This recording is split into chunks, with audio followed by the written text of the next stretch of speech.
கலைச்சொற்கள் 10 mark உறுதி. கலைச்சொல் வேட்டை episode 14 நம்ம பார்க்க போறோம். தமிழ் வளர்ச்சித்துறை நமக்கு புத்தகம் அனைத்திலிருந்து எடுத்து நமக்கு சொற்றொடராக்கி கொடுத்துருக்காங்க. அது பிடிஎஃப் இருக்கு. ஸோ வாங்க இன்னைக்கு 10 கலைச்சொற்கள் பார்ப்போம். ஸோ என்னடா போன வாட்டிலாம் ஈஸியா இருந்துச்சுன்னு பார்க்காதீங்க. இந்த வாட்டி கஷ்டமா கொடுத்துருக்காங்க. எல்லாமே கம்ப்யூட்டர் பேஸ்டு. ஏன்னா பெருசா நம்மள மார்க் வாங்க கொடுக்குறதுன்னா கம்ப்யூட்டர்ல இருக்கிற அந்த சொற்களை தமிழாக்கம் பண்ணதை நமக்கு மெயினா தெரியணும். அதனால இது ரொம்ப முக்கியம்.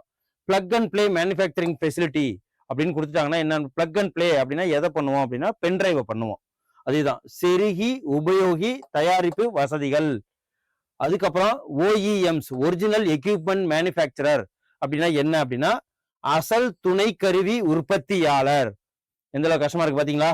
அப்புறம் charging infrastructure manufacturer. Charging infrastructure அப்படின்னா மின்விசை சேமிப்பு உள்கட்டமைப்பு உற்பத்தியாளர். ஸோ ரொம்ப பெருசா இருக்கா? Internal combustion engine. இது எல்லாமே பியூரஸ்ட் ஃபார்ம் இதுதான் உள் எரிப்பு எந்திரம். அப்புறம் டிமாண்ட் சைடு இனிஷியேட்டிவ்ஸ் அப்படின்னு சொல்லிட்டு கொடுத்துருவாங்க.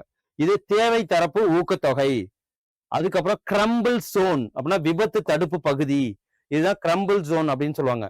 புரோட்டோடைப்பிங் இதை கம்ப்யூட்டர்லாம் யூஸ் பண்ணுவோம். முன் மாதிரி புரோட்டோடைப் கூடன்னு சொல்லுவாங்களா, அதே தான். இஎஃப்ஏ அப்படின்னா துணை கருவிகள் நிதி உடன்பாடு. அதுக்கப்புறம் ஜீரோ கனெக்ஷன் காஸ்ட் அப்படின்னா கட்டணமில்லா இணைப்பு.